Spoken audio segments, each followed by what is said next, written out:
قاران میں گزشتہ دنوں 4 افراد کی جبری گمشدگی کے خلاف ان کے لواحقین اور سول سوسائٹی کی جانب سے قاران ریڈ زون میں دھرنا اور احتجاجی مظاہرہ کیا گیا۔ احتجاجی مظاہرے کے باعث ٹریفک کی روانی متاثر ہے۔ کوئٹہ اور ریڈ زون جانے والا روڈ مکمل طور پر بند ہے۔ چاروں لاپتہ افراد کے لواحقین کا کہنا ہے کہ جب تک ہمارے پیاروں کو منظر عام پر نہیں لایا جائے گا احتجاج جاری رہے گا۔ ان کا مزید کہنا تھا کہ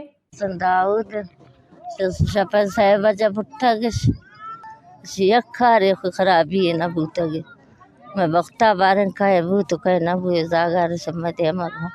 کوچے کننتے چوین جنگل شادہ کے سئی مردم برگ بوتا منچے کے سربتوں کے یار چکے امدا کلی کچاری بوت کے مطلب یہ چیز بند بھی شارے تا مردم چسکنا کم کتا نو برش کوچے کن چستا کنے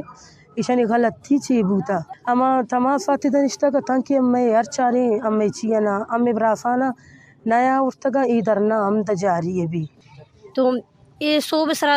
کہ دکانا شپا واپس روتی گسا وتی زاگان دا ایشی ماسے سرا ایشی